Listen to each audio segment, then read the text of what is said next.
I'm going to call this meeting to order March 30th at 7 p.m. or workshop, however we'd like to refer. We'll do a quick attendance. Karen Christensen. Hello. Hello. David King. Hey, good evening. Hello. Tom Lansner. Present. Bill Syme. Here. Tom Talamini. Here. And Noreen Farmer. Here. All right, we are all here. All right, so we are going to start with. Excuse me? Yep. Who excused me? That was Barbara Sherman. Oh, hi, Barbara. Hello, hello. We can't see everybody. Is that normal? So it depends on how you have your, are you just seeing a couple people or? Yeah, I can see 6 and you. Okay, so if you go up to the top right, there should be a place where you can choose to make a grid where you can see everybody. Okay. All righty, thank you, thank you. You're welcome. Oh my, all right. All right, so we are going to start with the budget workshop 2A, which is Board of Education. So I will hand it over to Superintendent DeBarge. Oh, well, I sort of thought that maybe if you folks had any questions, we could answer those, but you have received an update. I know Amy sent it out because after the Board of Ed voted, we did get an update on our insurance. So we went from a 5%, which had been budgeted, to a 2.75. Our insurance renewal is a little bit different from the town because we need to blend our retired teachers who access insurance with our current staff. And the retired teachers get a little bit of a higher renewal. So we're at a 3.4 rather than the 3 that I believe the town budgeted for. But that's what we got from our insurance broker. So we've adjusted. So it's a 2.75. You know, our most significant costs are salary, as I think you folks would expect. We've had some adjustments in needed staffing since last year's budget was created. We've been fortunate to have some decrease in special ed tuition and special ed transportation, which are most significant decreases. And other than that, I mean, most of what you'll see is things that are primarily offset by revenue sources, some grants, and you'll see contractual increases. Other than that, you know, this is the lowest increase I think the Board of Ed has requested, at least since I can recall in district. So I don't know if anybody has particular questions, but that's the basics of what we're looking at. Thank you. All right, so how do you guys want to start this? If there's, who has specific questions that are ready to ask, or you want to kind of just go by one by one? Karen Christensen, I have a couple. Sure, go ahead. You ready, Christine? I think we'll see, I guess, right? Okay, no, this one is just silly. Maybe I just don't understand what it is. But you Sure. have workers' comp and TRAV insurance. What's TRAV? Is that travel? I believe I'm gonna let Andy answer that. Yes, it one. is. Oh, okay. That was just a silly question. No, that's Then I not ask, silly. do your retired teachers contribute towards their health insurance? They do. They do, okay. The same as the teachers, the same? I actually believe it's a higher rate, but I would have to look into that to confirm for you, but they do contribute. Okay, all right. My only other question was if you were increasing staff, which you just kind of addressed, because as I went through your numbers, it was like most of the big increases were in salaries. So we have contractual increases Right. that Some were of them are negotiated. More than that, right? And then in some categories, especially our tutors and paras, that's driven by special education programming. So there could be some increases since the last budget. We did propose one new position. that I've talked about a couple times in our presentations. That's a PPT facilitator for our special education department to help us meet all the state and federal mandates for meetings and all the elements of IEPs. We have about 220 students on IEPs now, and we are going into a couple of years where the Department of Education is instituting a new IEP format. So that's going to require substantial amount of training and detail level work as we convert. So we really feel at this point that we need another person besides Patrick and his admin assistant, Carla, who are doing a substantial amount of work in that department. So it's just getting, excuse me, it's getting to be unmanageable for the two of them at this point. And nurses went up a lot too? We've shifted some nurses from one building to another. Some of our students have one-to-one nurses, and as the students age, the nurses can shift from one building to another. And at times, we also have students who have a new need for a nurse. So that can result in an increase in the nurse salaries, aside from, salary increases.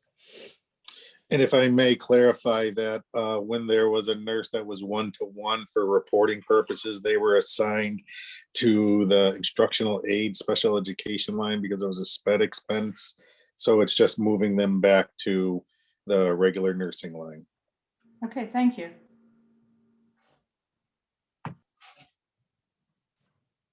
Okay, anybody else?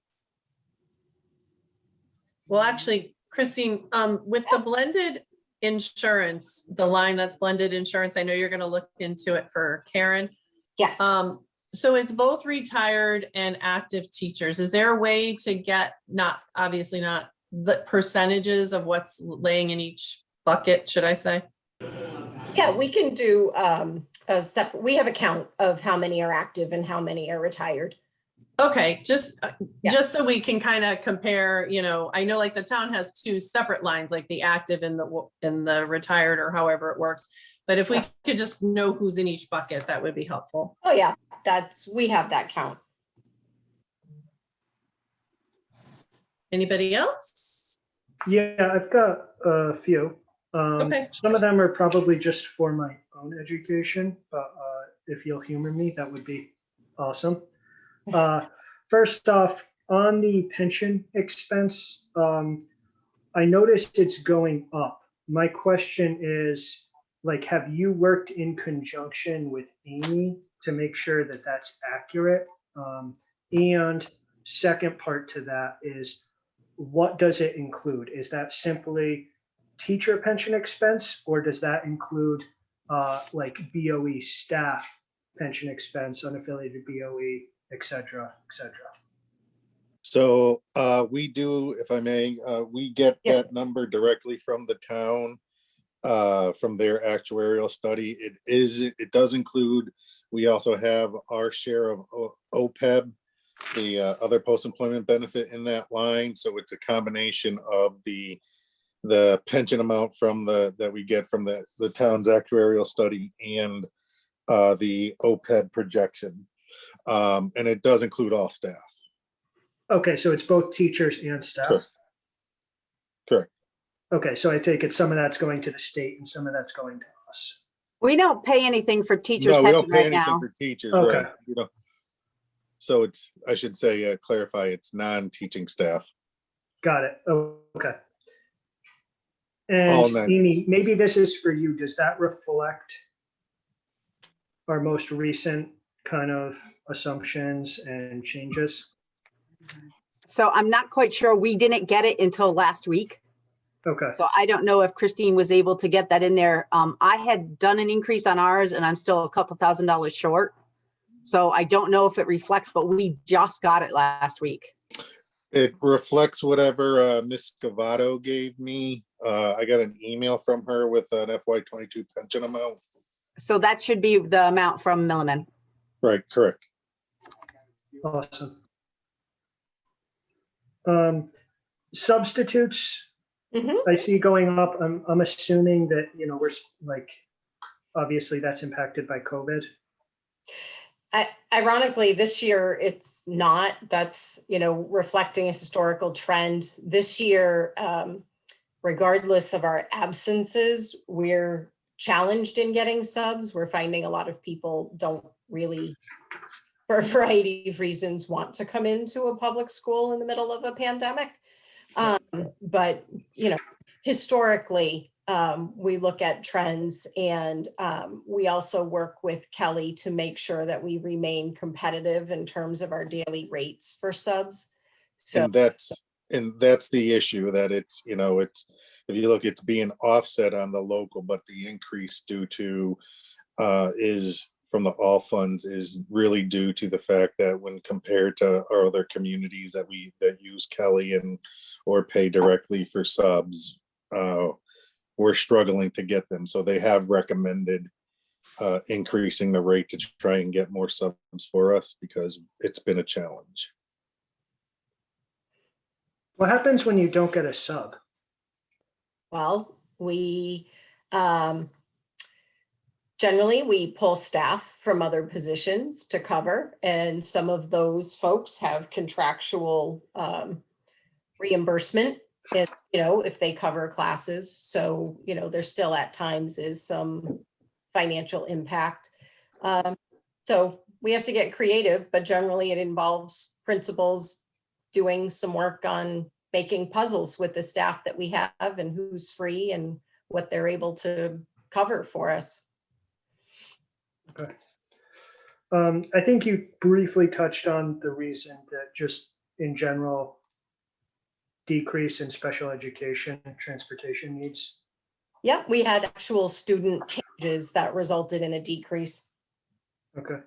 And again, this is probably just about contracted services. I think it's like 330. Are you looking on the first page of the budget? No, I'm looking in line item 330 here under curriculum instruction and assess. Okay, curriculum and instruction. Yeah, hold on, let me get there.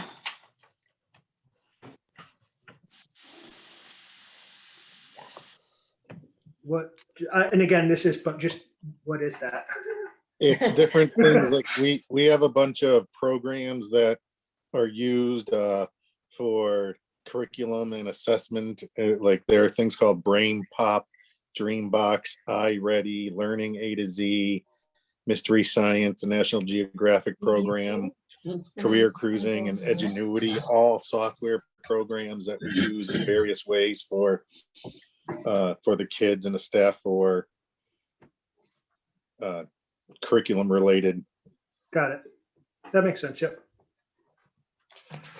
And then, again, I'm assuming I would probably be able to understand why, but the increase in supplies. And I know that not a lot of that's local, but COVID related. David, can you tell me where you are? Yeah, still in curriculum instruction, assess line 690. Oh, actually, a lot of that is textbooks and instructional materials. We're changing our math curriculum. Okay. So actually, none of what you see in this local is really COVID related. We have grant funding that is specific for COVID relief, and that's that was not incorporated because two of the grants I don't even have approval on yet. So that wasn't able to be incorporated. One was expended already. The end date for that was December 30th for expenditures. And the other one is under revision. So none of the budgeted amounts that you see actually reflect COVID expenses above and beyond our typical budgeted amounts. Okay. And if you will, that increase, if you look, just one clarification too as well, Yeah. that is being funded by grants, that $81,000 increase, if you look. Yep. Yeah. Yeah, I know. I see there's Still, very still, few. absolutely, no, but that's what it's for. It's for, yep. Awesome. Because I touched it. Moving along and now this is, high school. Okay. So Let me high get there. Okay, which line? 420. the maintenance repair system decrease? So what happened, we have a new director of buildings and grounds, and he adjusted the expenditures into categories that he felt were more well matched. Okay. So it's Makes sense. a reallocation. He did decrease the lines somewhat, but it's really reallocating to a more appropriate line. Okay. And I think really the last one on the specific budget is in middle school, Yeah, transportation, 510. hold on, let me find it. That's for athletics. Okay. And is like, why the big increase? Did we cut that last year due to COVID or? Well, part of it was reduced. Andy, if I'm correct, we really kind of incorporated the middle school transportation school athletic budget. Correct. Okay, Got it. Okay. separating it out where it goes, and we're very optimistic that we're going to run a typical middle school and high school sports schedule next year. Awesome. Glass half empty on that. Good. Glass half That was all I had on, the specific line items. Just a couple of things from last time. If you could just kind of talk to, obviously, hopefully we will be getting some sort of funding from the state, kind of your Mhm. top 3 priorities, kind of how you see that impacting the schools. So you're talking about for the use of the COVID relief money? Yes. So primarily, so we have 4 different buckets of COVID relief money.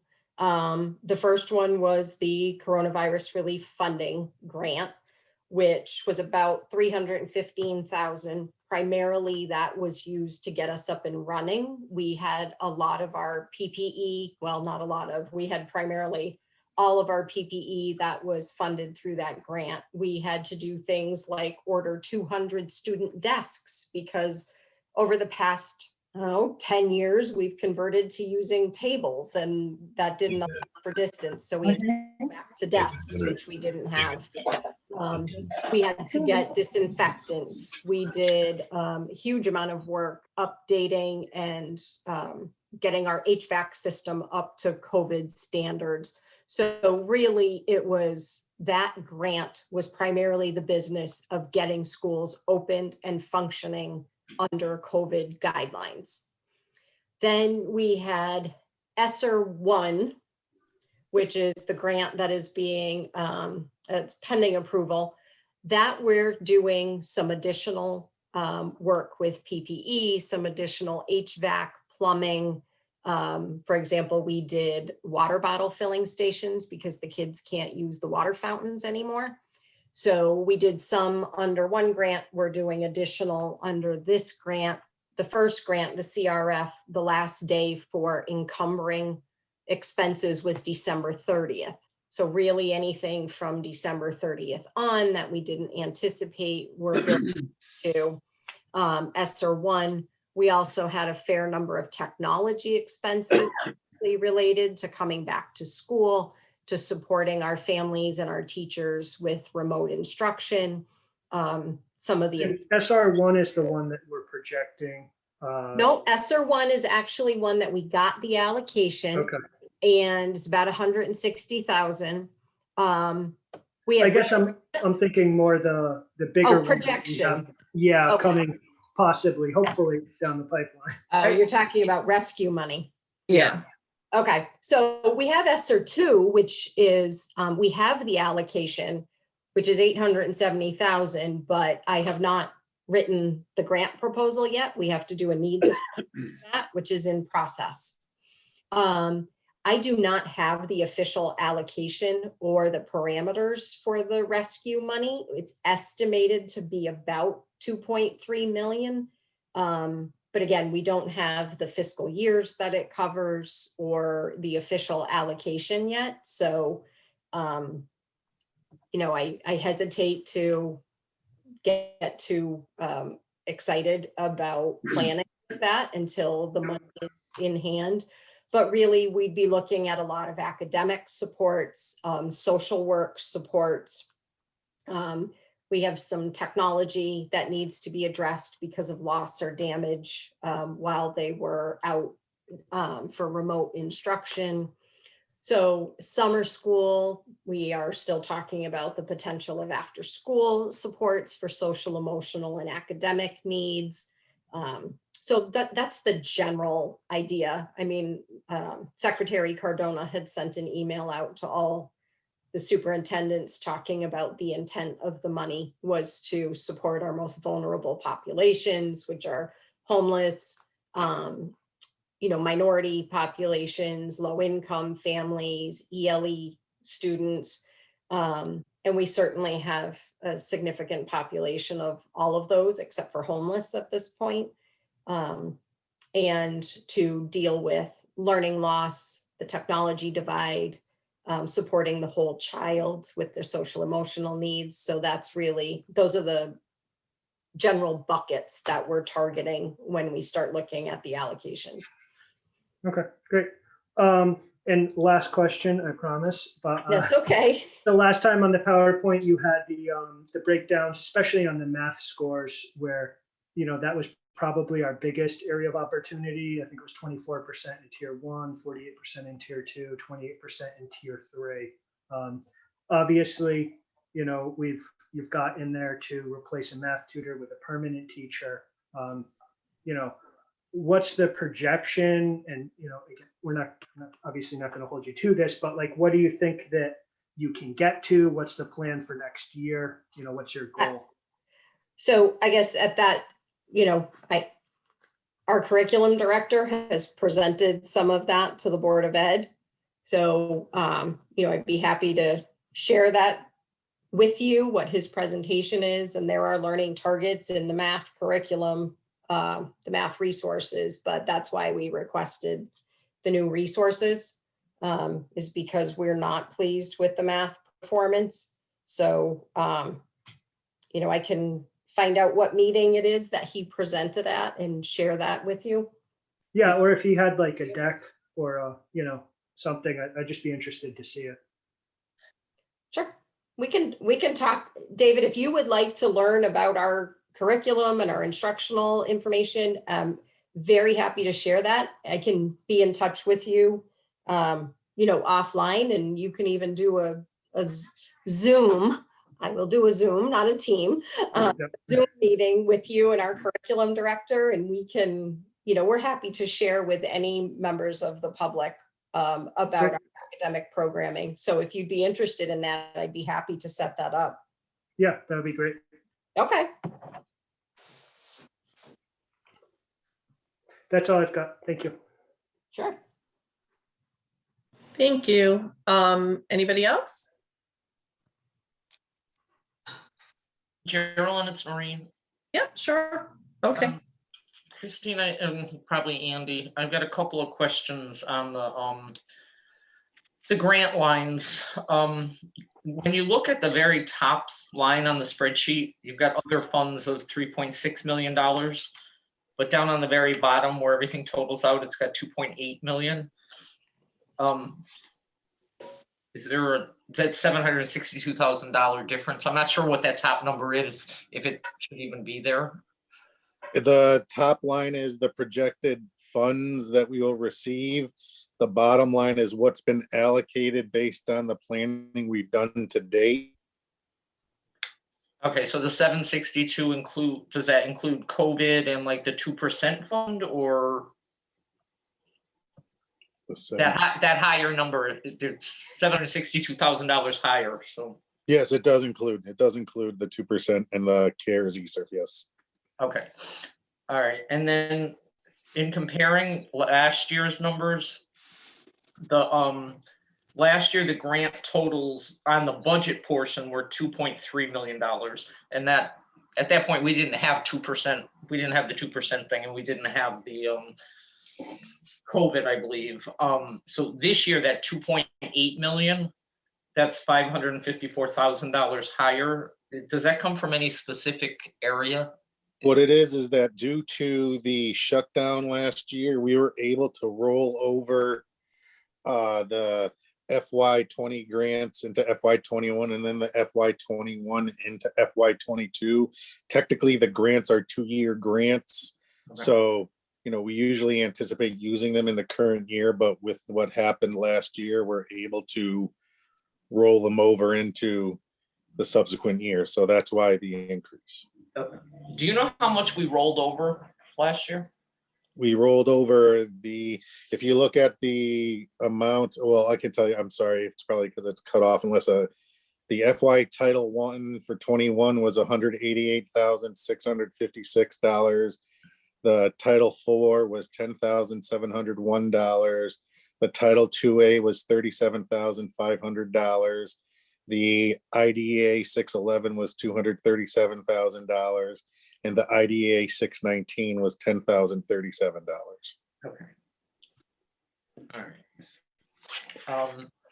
And then, For a total, if you just want a total of $483,894. okay.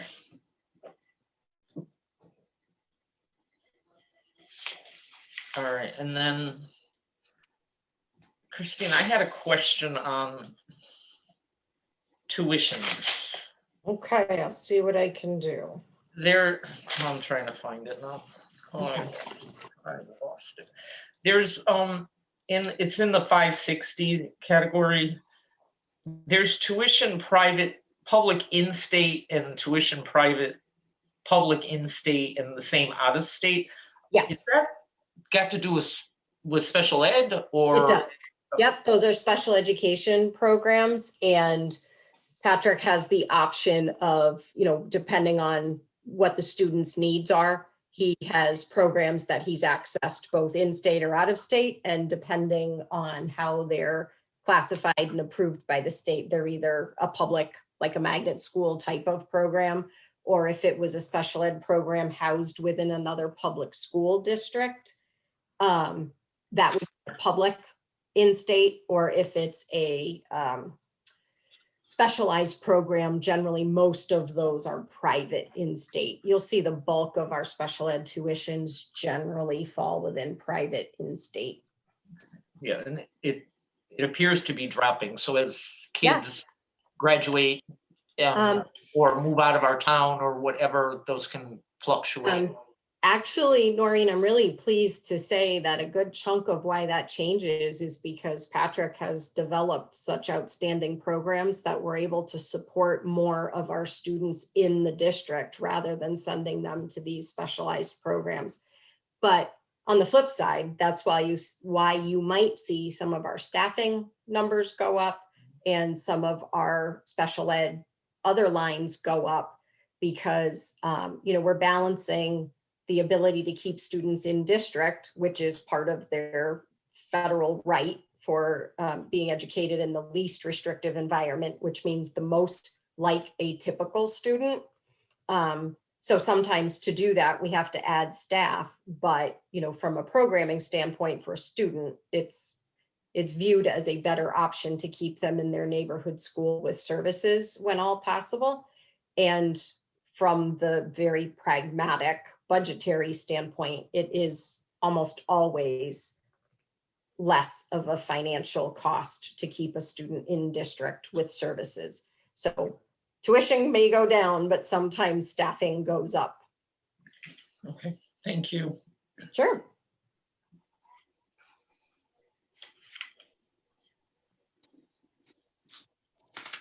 All I good, have one Noreen? more. I'm sorry, Charlie, I have one more. Okay. On the food service, there's the $120,000, which is staying the same. Yep. That's just allocated there as money that the board is going to send to food service to pay for whatever it may be. It's not a person, it's not a salary position or anything. That's the Contingency, correct. Yeah, go ahead, Andy, sorry. No, just it's a contingency and so that if by chance it doesn't become revenue neutral, I mean, we are trending that way. And actually, Noreen, I'll take this time to share with you that the report from the last one, when your question about the food service, it was an issue with say a Munis configuration that Amy helped out with as far as just one click of a button, and what it was doing, it was accumulating all the information from the prior year. But anyway, so I just wanted to share that with you while I had the chance. But it is a contingency in hopes that let's say quite honestly that we don't need to use it, that the program becomes revenue neutral, but in case we don't want to go through what we've been going through previously. Okay. And Andy, if I'm correct in my recollection, that was, we were asked to include that by the auditor. It was recommended, correct. Okay. And then Christine, I know a lot of meetings ago, I'm not sure if it was with us or if I was just on one of your meetings. Oh. There was a conversation about we're now a complete free hot lunch town. How does that equate into everything? How's that work? Well, there's two reasons right now why we're free breakfast and lunch for everybody. One is connected to COVID. The second is because of our proportion of free and reduced lunch. So we hit the threshold, I want to say kind of unfortunately, we hit the threshold of students who are eligible for free and reduced lunch just about the same time that, we got free breakfast and lunch status because of COVID. So for this entire year, we will be free and reduced lunch due to COVID. And then whenever that designation changes, when that determination is made, and it will change, we will revert to free and reduced lunch status because of our free and reduced population. We get a little bit higher of a reimbursement per meal. And we still have students who do pay, but I'm not quite sure how that will flesh out in terms of overall revenue, because this year is so skewed and pretty much every district supported food service program in the state is having financial issues because of the hybrid model. Most districts, at least for a portion of the year like we did not have school on Wednesdays. We are still offering meals to go, but such a small percentage of our families take that option that, this year's really going to be very hard to use as a determinant on what that will do to our financial status as a norm. To the positive, we do have more of our students in the building getting breakfast and lunch. But again, we only have, like at our high school, we have about a third of our students who are still full remote. So even if we have 85% of the 220 getting lunch, it's still not a true representation. Thank you. Sure. I hope I answered your question.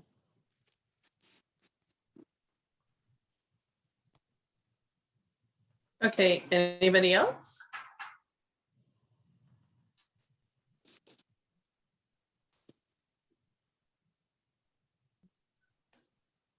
This is Bill. Maybe I'm just missing it in here. With all the computers being home and being used harder than they would in probably a normal year, where is the service and where does that fit into the budget? I'm just not seeing the number in there anywhere for that. So a lot of our computers are still under warranty. So to the positive, especially, I'm sure you remember well the appropriations that you folks supported for us to get new computers. So many of those are still under warranty. So there is no repair cost associated with that. And then honestly, some of the COVID relief allows for addressing technology needs, including loss and damage. So that is part of my intention, is to look at what our inventory looks like when we're able to get it back, and see what type of refresh or replacement that we need. And then some of that would be done through the grant funds.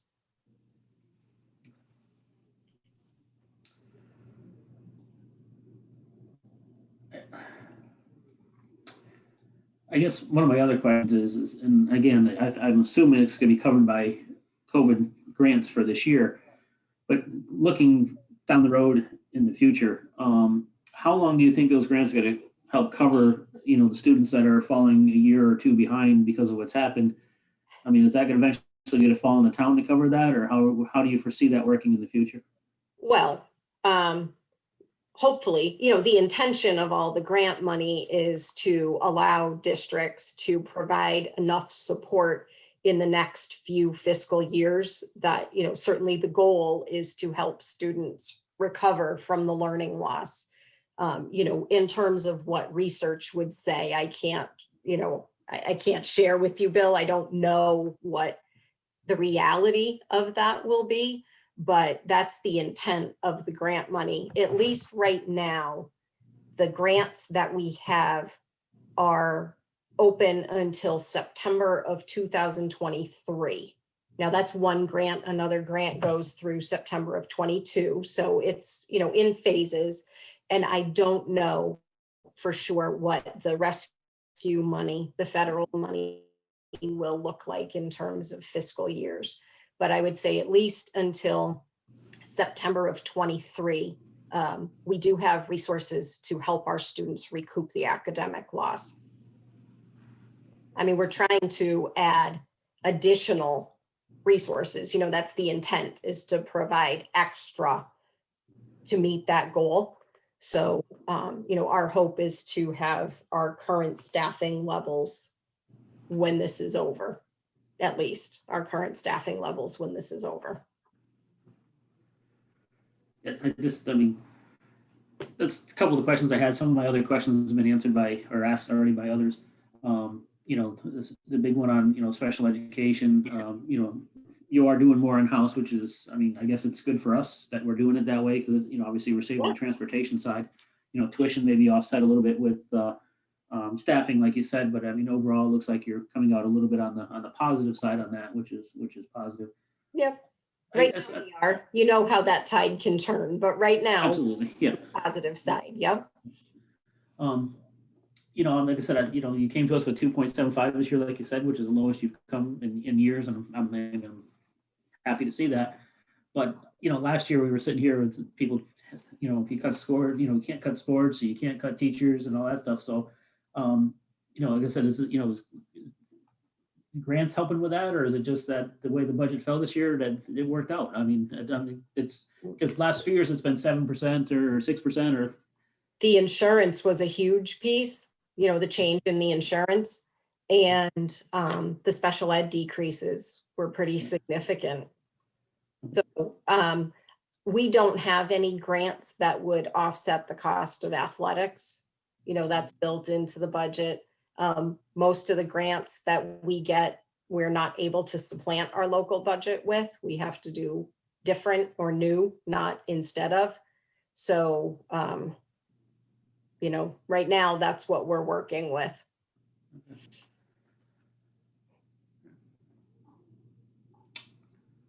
I guess I'm good for now. Sounds good. Anybody else? Carolyn Snoreen again. Christine, the contracts with the teachers, when do they go out till the current contract? I believe it is next June. I believe it's June of 22, but I will have to confirm that. But I feel pretty confident. I don't know, Kathy, do you remember off the top of your head? I think this is year 2 of a 3-year contract. I think you're correct, but if Correct. you mention it, I can probably Correct. find the date that we did the negotiations last. Andy confirmed for us, so that's what I was thinking. And is everyone at the same time, teachers and administrators run the same times? We are, I don't know if I should say fortunate or unfortunate, that all of our units except for cafeteria are in the same year. And we're currently negotiating with the cafeteria. Thank you. Sure. That assumes that they all stay on a 3-year cycle too, which isn't necessarily Very a true. guarantee. But at this point they are, and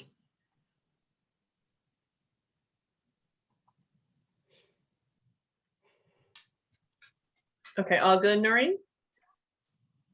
Anybody else?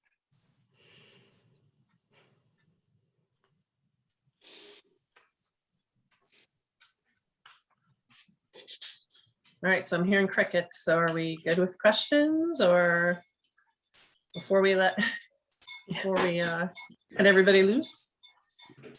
Just one quick question, Christine, in technology, just for refresh my memory, how many people are in that technology salary line? Oh, sorry, It guys. is. Yep, hold on, let me count my people. I believe it is 5, Andy. Correct, 5. Thank you. Yep, that always feels like a trick question, but I know it's not, but No, I just forget. And it's actually, this question is because I forget. How many kids do we have right now total in the school system? I believe we have about 980 right now. Unfortunately, this year with COVID, our district, like pretty much every other district in the state, had a fair amount of people choose to homeschool this year. But we're hoping to recoup some of those students when we get back in the fall. Okay, thanks. Sure. All right, that was it for me. So unless anybody else has anything, I think we're good for now.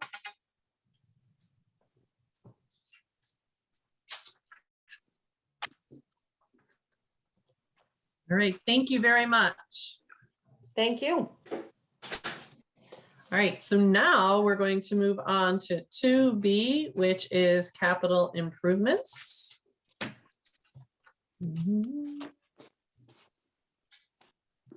So Yeah, you should that- see in the back of your book, I'm thinking tab 8 or 9, you actually have the letter that came from the CIP group. The ask was 1.5 million, somewhere close to that. And Jay put it in at 920, I think. So unfortunately, it's one of those numbers that we just can't seem to get it in the right direction compared to what people are asking. Yep. The total ask was 1.45. 1,450,774 was officially what the committee requested.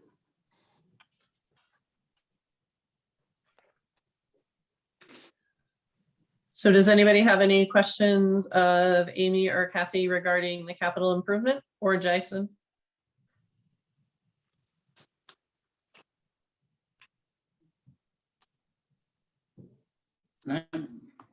Why did we cut it back to 920 from the original ask from the committee? I didn't catch that part. It's a numbers thing. Well, no, so here's the thought process, Bill. So I left the CIP and the lease purchases flat. But you'll also recall that you guys approved an added appropriation to go to the ballot that would do an added, we would do an added appropriation for $3.5 million to pay down existing debt. Some of that existing debt that we paid down is the totality of that lease purchases, which could then be reapportioned to capital projects, which is effectively a 9 or 10% increase in the available capital project dollars once those are unencumbered. But we can't bank on that because the voters haven't approved the added appropriation yet. So the thought is to keep it where it is. Once that added appropriation to pay down debt is approved, that funding could be reallocated on new capital projects. To just do a 2% increase on the CIP line isn't even enough to do a single capital project. 2% on $900,000 is 18 grand. That doesn't even meet the threshold in our own policies to move forward with something. So it's just kind of like a roundabout way of doing a 10% increase in the available capital project funding after the voters agree to pay down the debt that we have currently encumbered. So we can save money and free up additional capital dollars all in one vote. Okay.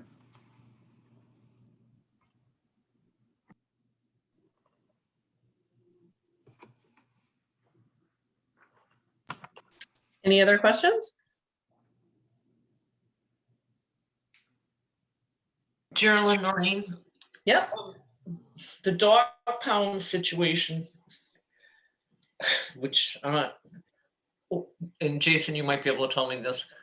Who does the dog pound actually sit under? Is it the police department? Yes, Is it? Yes. it's a town facility, so it's maintained by Public Works, but it is operated by the police department. So budgetarily, it would fall under the police department, and we take care of the facility at their request. Okay, thank you.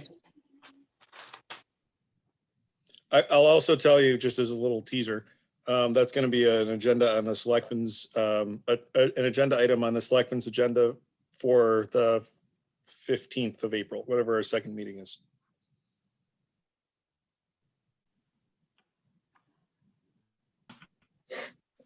Okay, anybody else? Any other questions?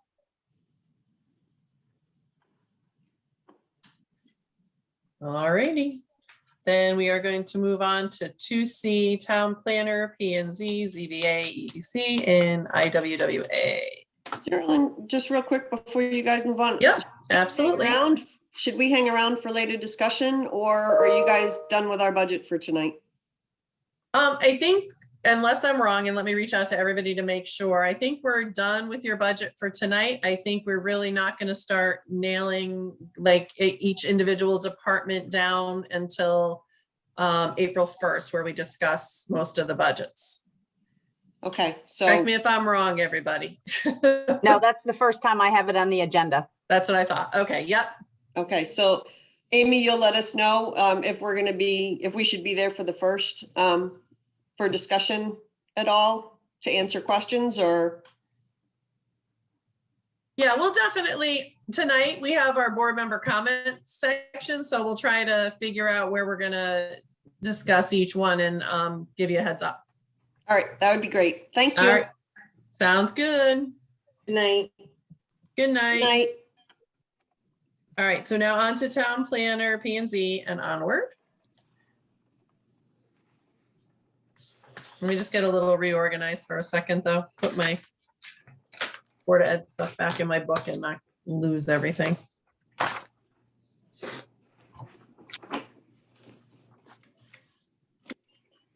All right, so who would like to start for planning and Town Planner and P and Z?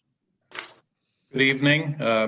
Thank you for including me tonight. I'm Clark Chapin. You may recall that I joined the town of East Windsor January 21st, so that was beyond the budget request time. This is the request that I inherited, so I'm happy to quickly go through it. It's fairly straightforward over last year's, over the current year's, with two exceptions. One is a reduction in the advertising line, and that's based on the historical average from the prior 3 years.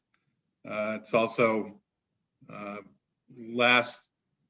this past year, in calendar year 2020, there weren't as many applications as you know, shouldn't come as a surprise. So that number might go up a little bit for the need. Additionally, in the current year, there's $10,000 in the professional services line. Prior to my arrival, the town had hired a consultant who is still helping out a day a week. And what I've found over the last 2 months is there's plenty to do, and we could certainly find a lot for professional services to continue beyond June 30th. A couple of some of the things that we've considered doing is, you may be familiar with the Plan of Conservation and Development, which is required to be updated at least once every 10 years, last done in 2016. And we've recently started to look at how much has been implemented. There's about 100 action items in the plan, and have discovered that maybe by a stroke of luck, we've kind of touched on about 25% of them. So we're undertaking a more concerted effort to move that forward. We've also recently begun an effort to become certified under Sustainable CT. It's a time-consuming process, but it also leads to matching grant opportunities. I could certainly see professional services working on grant applications and the administration of grants.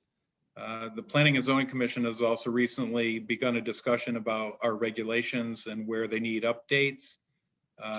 There was a fairly recent court case where while I don't agree with the judge's decision, he pointed out in his decision that our regulations were confusing. And I think that I really cannot defend. They are in certain areas, and they could certainly use a rewrite, maybe not a comprehensive one, but they certainly deserve some attention. I'll give you for instance, we have a lot of special uses in the regulations, but very few of them are defined. That leads to confusion for most applicants. There's a number of ordinances we'd like to fix or improve. I've been working on an open space assessment ordinance with the Conservation Commission. Our fee ordinance really hasn't been updated since 2003, so that needs to, doesn't mean the fees haven't gone up. I'm happy to try to figure out how that happened, but certainly we need to have the fees reflect the ordinance. We've also had a junk vehicle ordinance on the books, I think since 1989. And I think just this week I found correspondence from a prior town planner to the former first select woman who suggested that the ordinance didn't work, and that was in 1999. And I think here we are 22 years later, and I could make the same argument today. So there's no shortage of work in the Planning and Development Department, and I ask that you support the budget before you.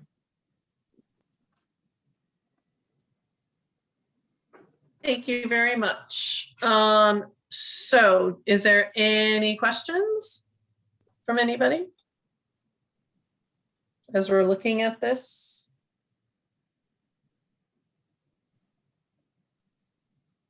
So this is Bill and Clark. I'll just ask a question. I mean, this budget, like you said, was obviously done before you took charge of the department. If there were to make any changes in there, if now that you know what your budget is and whatnot, I mean, you asked for support of this budget, but is there something in there that you would like to see different? I'm just throwing a question out there to you as the person that's in charge now of this department. And if you were to make a change in this, what would you change in it, or if anything at all? I think I stated to the Board of Selectmen that the legal fee line or advertising is a little lower than I think it should be. That may not be the direction you were headed, Bill. I'm not sure if you're talking about adding or subtracting from it, but that is. I mean, I don't care if you add. I mean, I'm just curious. This is your budget. I mean, you have to, you said it was done before you stepped in. I mean, is there anything like you feel with what you see you want to do or need to do?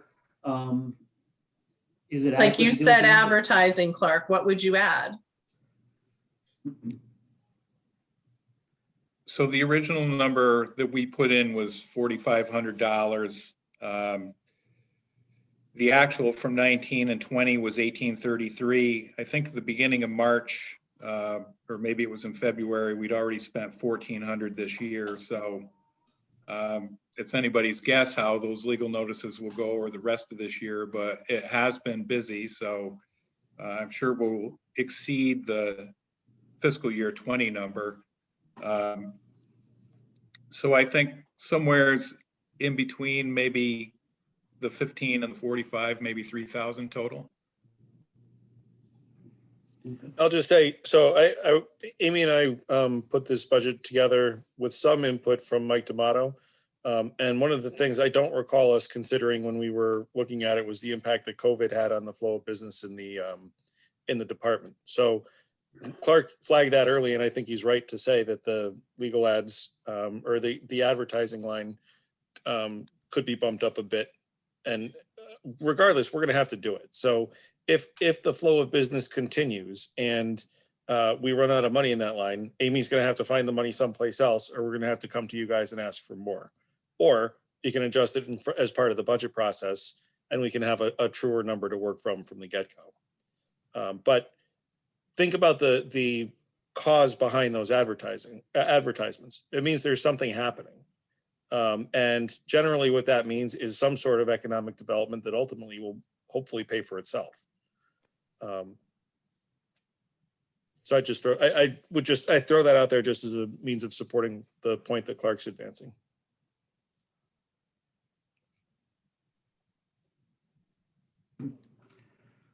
This is Bill again, and the reason I'm asking is because, I mean, if there's a department I felt has been weak in our town hall, I mean, to do things, it's been this department. So it seems like you got a new group and a new charge and new ambition, and I just want to make sure that, you know, that, because it's important to the town that you have what you need to do, and that's why I asked the question.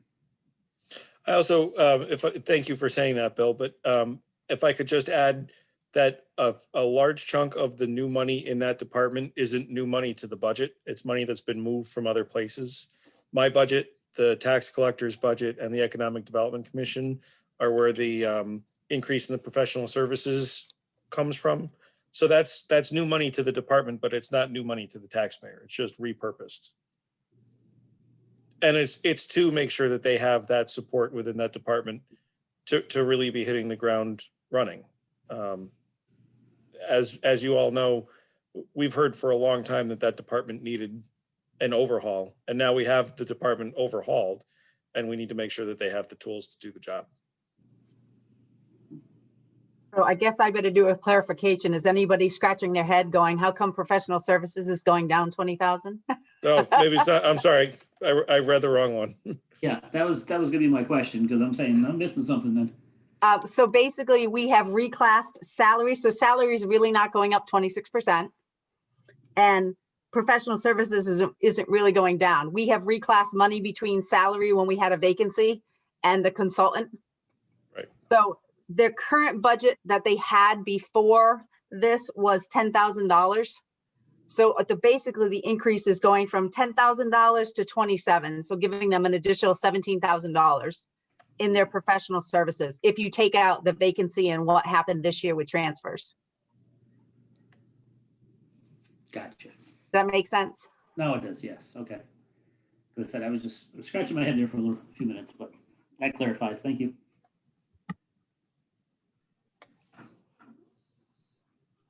Anybody else? Any questions? Any concerns? Can I raise one other issue that's it's not budgetary in nature, but it's something that we need some assistance from the Board of Finance on pertaining to projects run out of this department.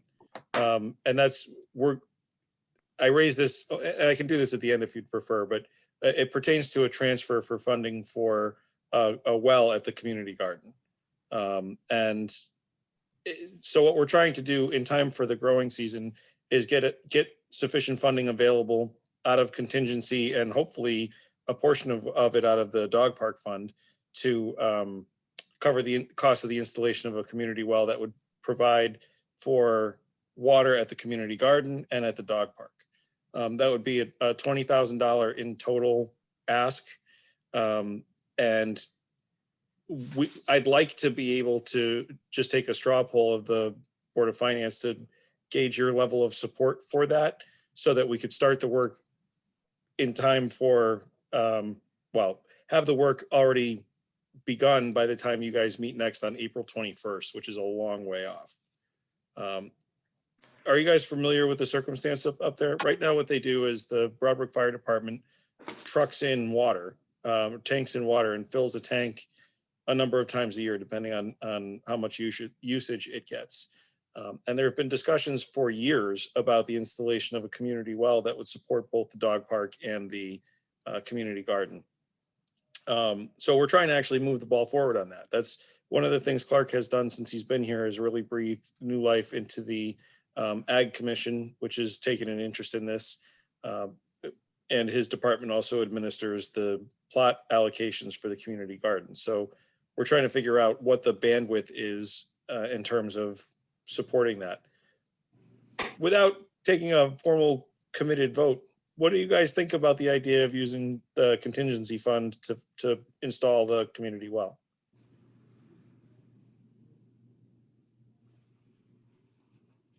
Karen, muted, gives a thumbs up. How much money do we have left in that fund? And do we think we need it somewhere else before the end of the year? 22,000 is left in there. The well would be not more than 20,000, and we're trying to get half that paid for by the dog park people. Do we have any like negotiations that will finish by the end of the year that we might need that money for? No, there's nothing out right now. A different pot of money. The And there's, non-negotiated wages is all done. We did that last reclass for dispatch this month at this month's meeting. Okay. So the contingency is just the flat 50,000 that we've used for various things throughout the year, but there's 22 in it. And we are looking to try to do 10 and 10 from the dog park donation money that's out there and the contingency. So it would still leave us 12. But even if we had to do it all from the contingency, it would not exceed 20. And we have 22 in there. and we have no other contracts that are outstanding before July 1st. Okay. This is We Tom. do have 3 on July 1st, but. Hi, Tom. This is Tom. Then where is the maintenance of this gonna go to, the town properties? Yep. And how much is that gonna cost us for maintenance and so on and this every year? That's a consideration we gotta think about. So it's a well. I mean, how regularly does that need to be maintained? And what's the cost of that? Isn't that parts? You got electricity costs, you gotta get power to it, Yep. So because there is no There's a- power up there. So there's actually a well already there. It's on the reservoir property. So it's actually gonna be fed across the street. And then a powerhouse is going to be built on the opposite side, the community garden side, so it has electricity. And then there's going to be some kind of hydrants that can be blown out. Joe, maybe Joe could pipe in what he's thinking.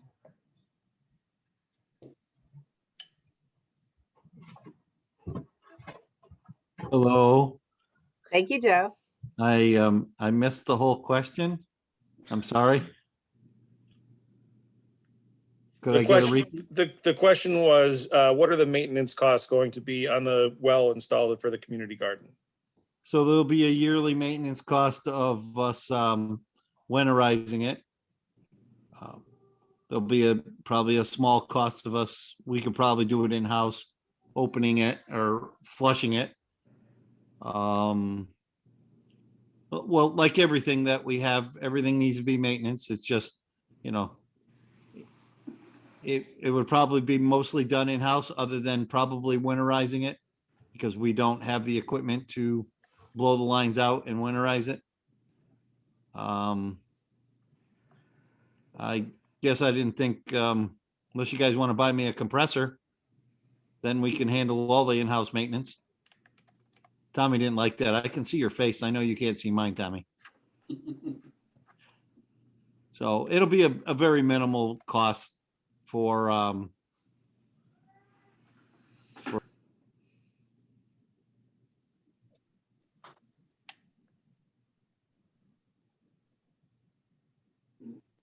I'm being requested to put my video on apparently.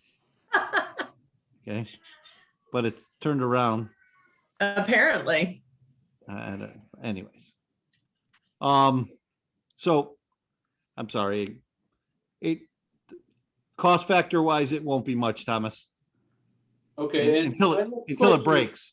How much Oh, water is the dog thanks. pound, how much water is the dog park actually gonna use? Not the dog much. park that's the major user, it's the community garden. That's what I'm thinking. The dog park isn't gonna use that much water.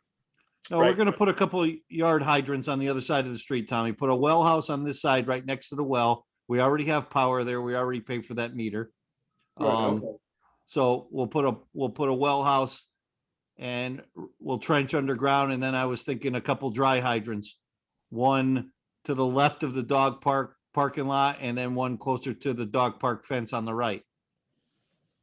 And Okay. there'll be just there'll just be lawn hydrants. So when you let go of them, they self-drain Yep. below frost. So there'll be no maintenance on that side.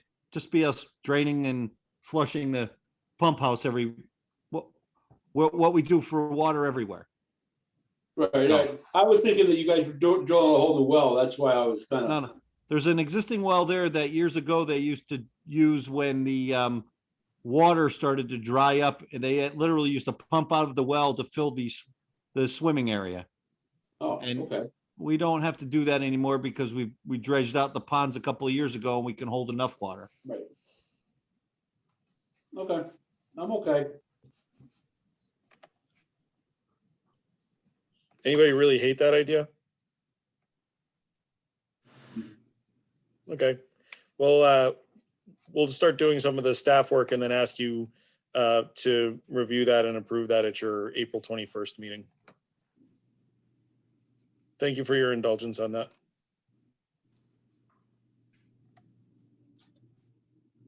All right.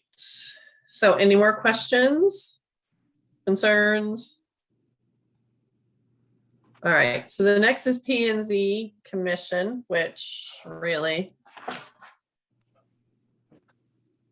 I think are we good or we have any questions? We're good. And then we have ZBA, which we're all good. And EDC.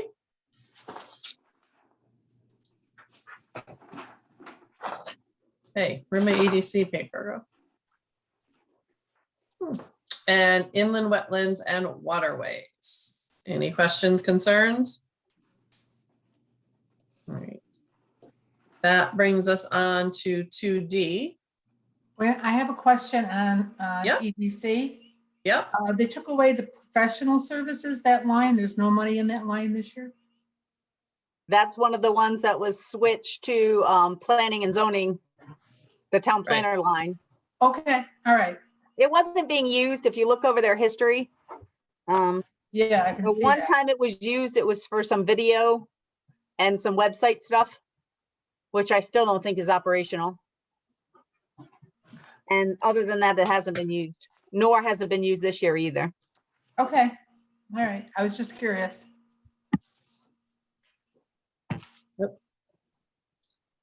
All right, so where did I leave off? Agricultural Commission, is that where we left off, right? Any questions? All good? And Conservation Commission, which kind of stay the same too. Are we all good?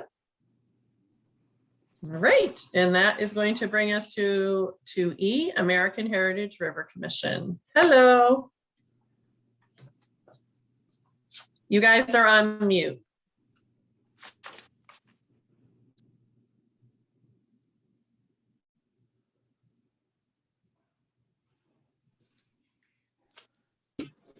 Oh, there you go.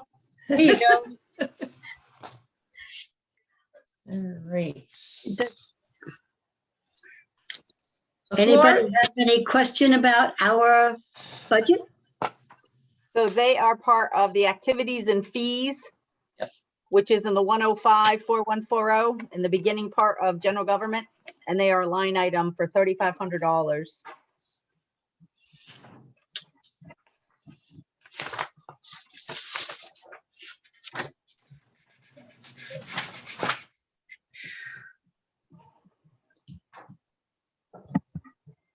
Just a quick question. I mean, the 35, that's used for water testing mostly, correct? More than half of it goes, pretty much about half of it goes for water testing. And part of it goes for secretary minutes, and then the other amounts are for guides that we publish and put at the state park for people walking our trails. And money for the professional. And we also, on New Year's Day, when we have our hike, we rent a porta potty for the convenience of the hikers.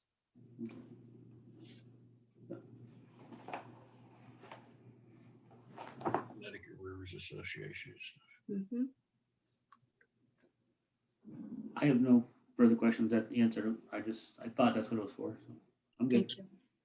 And how did everything go this year, Barbara, with the craziness of COVID for you guys and in your commission? Well, We met at Osborne House on the patio until it was daylight saving time ended, and then it was too dark, and then we reverted to Zoom meetings. And they are what they are. We're getting ready to hopefully get back out onto the patio for the next meeting. We had our virtual guided tour for New Year's Day. We adhered to the town regulation, state regulations rather, as far as COVID. So there was no real guided tour. But we were down there, the members were down there. We talked to people who came. We still had 100 and I think it was 19 people who came and signed in and walked, and we still collected almost $200 worth of food that was turned over to the food pantry. So that was good. We got to install our Braille signs. However, sadly, today they were taken back down because there were some defects. So if anybody goes down there and they see that the trail signs, the Braille signs are missing, it's okay. We took them down and they're going to be redone and repositioned at no cost, no additional cost. Awesome, thank you. All righty. Any other questions from anybody else? And I have to tell you, anytime you go down to that park, there's a car park there, or 2 or 3. It is used all the time. And so we have worked very hard to maintain those trails. We've put in an additional mud walk or 2. We repositioned Bridge 5 2 or 3 times. So we've dealt with whatever Mother Nature is throwing at us, as well as the virus and everything else. And we're just hopefully providing a good source of recreation for everybody who needs to get out of the house. I definitely think you are. It's an awesome job. So anybody else, any questions? All right, thank you so very much. Okay, thank you. Good night. Good night. Now 2F, which is selectmen budget. Jason? Good evening. Good evening. So does anybody have any questions of the selectmen's budget?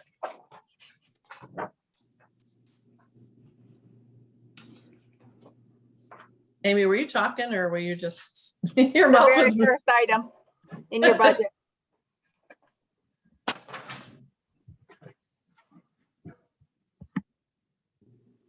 Jason, do you have anything you want to add if we don't have any questions? No, it's pretty lean. I think, well, I mean, I made some reductions for cost savings, and then I took some reductions out to support that additional professional services increase in the planning department. I think this is as true and tight as I can get it. There's nothing new in it. Anybody else? Well, if you've got extra, I'll take it in town property or public works. No, I said I don't have extra. Nice I'm try, not Joe. asking Nice you. try. A for effort. Who let him unmute himself? I don't know.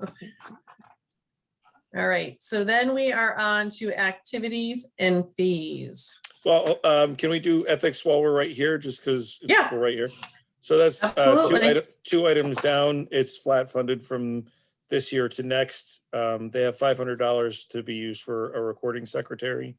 That would be, I think, 5 meetings if they had a need to meet. They only meet on an as-needed basis, and fortunately haven't had too much to do in the last year and a half.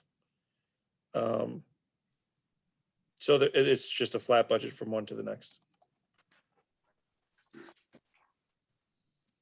You do. And then what do I have next? Is that legal or is that activities?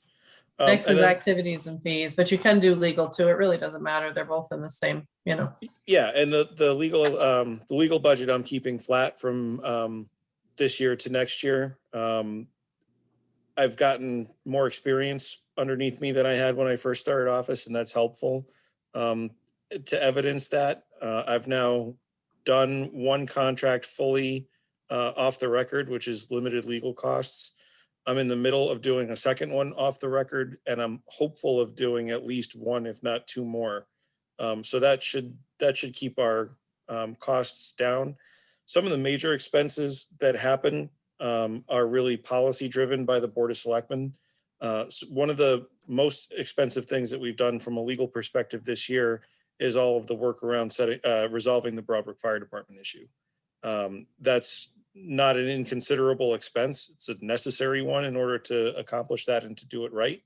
But I think that having the availability beyond just general representation to make sure that the town's interests are protected when we're doing those bigger policy ideas that the selectmen want to advance, I think that's a good thing to make sure that we have. So I don't see a need to do any more. I think that in reality, I'm actually getting slightly less hours because we did do a rate adjustment for the town attorney at the beginning of the fiscal year.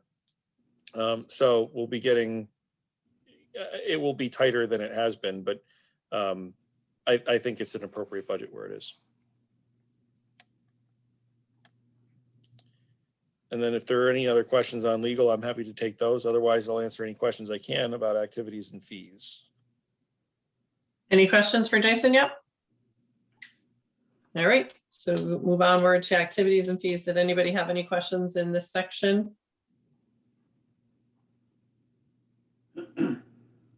Jason, it's Noreen. The Noreen. Fort Town Fair situation. Mhm. Is there going to be a Fort Town Fair or not going to be a Fort Town Fair? Is your question in regards to the ongoing dispute they have with the abutters or with the pandemic? Both. And So from butters mostly, probably. my understanding is that the answer to both questions is actually the same, that yes, they are planning on moving ahead. Marie Letelier stopped me the other day and told me or reminded me that East Windsor is actually the host community this year. So that says to me that they're planning on moving forward with it. The fair itself, based on the dispute that they are going through their zoning process, the fair itself isn't in question. It's the other support activities that really go to underwrite the costs of the fair. You know, if they do other non-fair related events on the grounds, those are the things that the neighbors are objecting to and so far have come out on the prevailing side of. The fair itself should be going forward if they continue to have interest in doing it. Okay, thanks. And then community health line item, what's in that category? Community health. Is that- it- is that- It's that Is that North nonprofit. Central? No, that's our social service. Yeah, Coordinator CHR, that we're part of a bigger grant across several communities.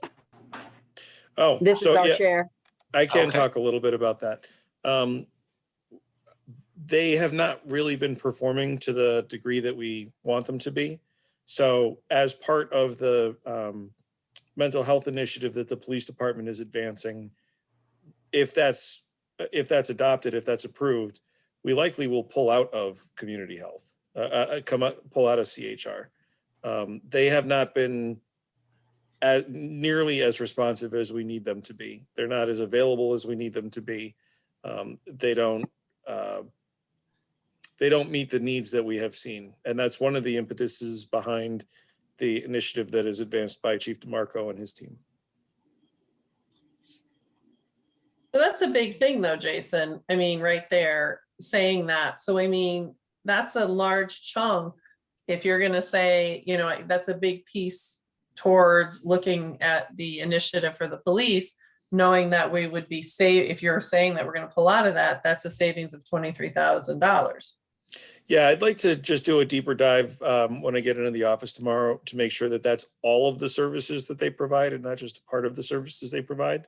But I know that the mental health response component of it is unsatisfactory. So, we're trying to put forward an idea that'll make a change. Yeah. I'll circle back with Amy tomorrow and we can let you know if there are other components to that as well. Okay. I think that, yeah, please, because that's really important, I think. But so a couple of things though, if I'm correct in saying that, we can't do anything about it till we know the other thing's going to get approved. Right, exactly. And I also don't know what the renewal period is or what the withdrawal parameters are according to the agreement. So we need to look into that too, if that's where we get to. Yes, definitely. Sorry, Noreen, go ahead. No, that's fine. Thank you. That's it.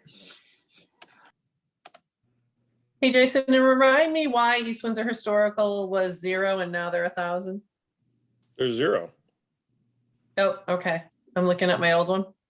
Yeah, you're looking at 2 years ago. Oh, no, I'm looking at one up. Never mind. My lines are merging. It's getting late. Does anybody have any other questions? I'm just gonna I guess it's more of a comment, and I don't know if it can be passed on to them. North Central Health District, I know they're active in the COVID response or whatever, but they really need to get their act together up there a little bit. As a person's had to apply for, I want to put a small building up on my property and had to have dealings with them. Their website is way out of, not even close to being what it needs to be. Normally you go there to do your application, you pay them. I went there with the application in hand, there's a sign on the door that says you can't go in. Their website doesn't even mention that. And I pulled the reports off, night before, did everything I needed to do, figured I could just go there and drop it off. I come back here, did the paperwork the way they told me to do it, fax it to them instead of email it to them. So I faxed it to them, make them happy, which in 21st century fax machine should be, thrown out of the window basically. And their website has no information, to make a payment. They wanted me to mail the payment into them. It's like, come on, they just need to get their act together. I mean, I know it's, they got a lot of things going on, but, get your website up to date so people know what's going on. And, $51,000 from us. I know the other towns pay a lot more into them.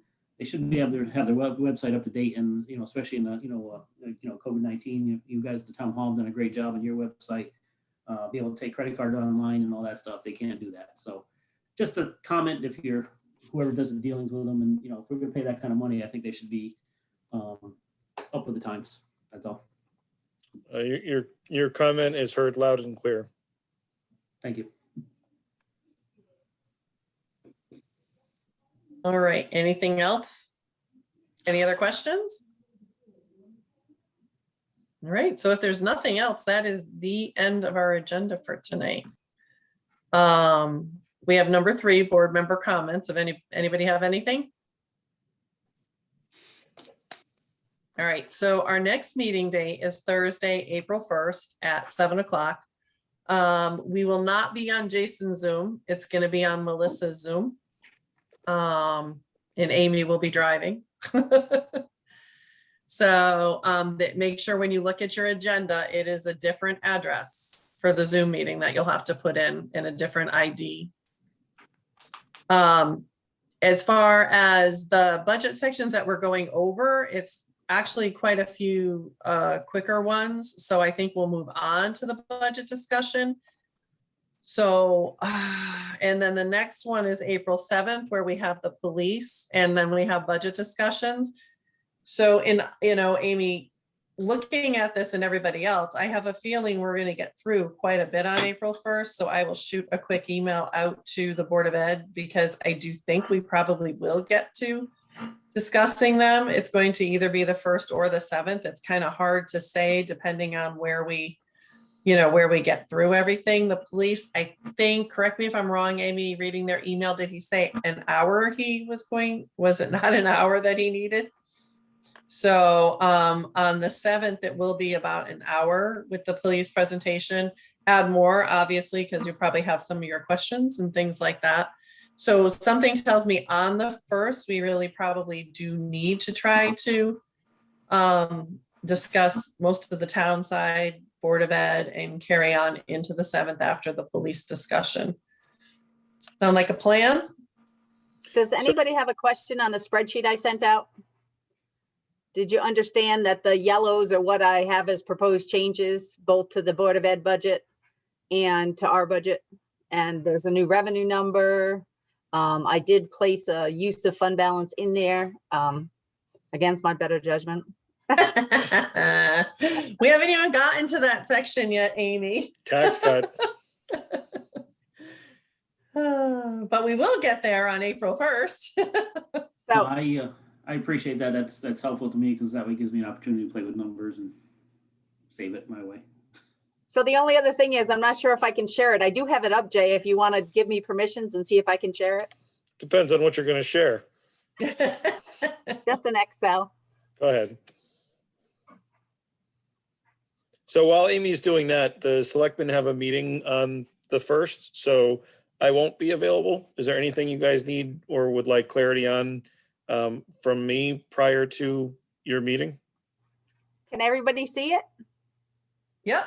Yeah. Yeah.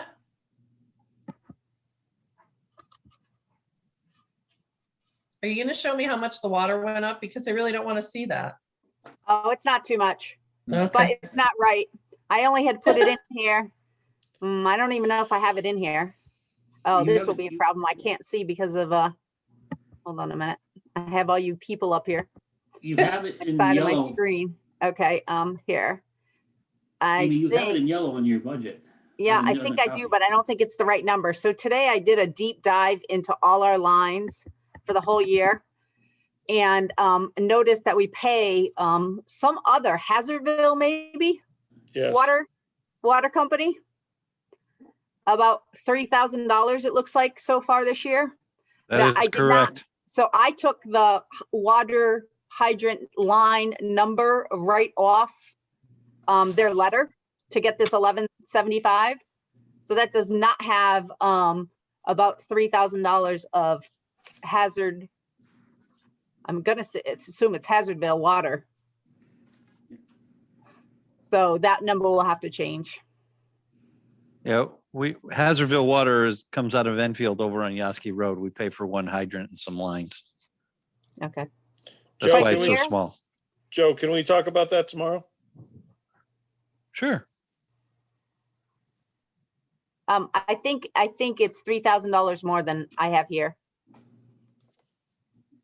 No, what I was actually gonna do, Geraldine, was check this line and see if I could make them green, if you were okay with them, so that we could do what we normally do. This is a Munis report that I've converted to Excel. Yep. So, but I want to make sure I'm using my daughter's computer because my tablet doesn't do that for me. Joe, how come Amy doesn't have a laptop? I Amy don't does want have a laptop. No, I don't. There's one in the town hall. There's one in your office. No, there isn't. Uh, We gave it back when somebody else needed it. When they were collecting them. Nope. So it doesn't look like I can, oh, hold on, enable editing. Maybe this will do it. Yeah, so I could do these green as we go Approve them along. like we always do? Yep, Yep. Beautiful. perfect. So this should work. As long as my daughter lets me have her computer on Thursday. Amy, I will give you a laptop tomorrow. Stop. We're good. Just Thank you make for sure letting you, me try. just make sure you add the number to that water line, the $4,000 that went up. All right. Okay, so I think that's it, unless anybody has anything else.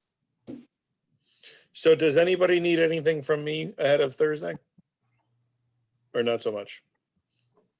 Just as much as you can find out about what the health organization, the health, what we just discussed that you're gonna look into with Amy, that for the substance abuse and the mental health people. Okay. All right, I think that's it. Does anybody else have anything else? No, I'm good. All right, so if we could have a motion to adjourn. I'll move we adjourn. Bill. Bill signs a motion to adjourn. Is there a second? I'll second. It's Karen.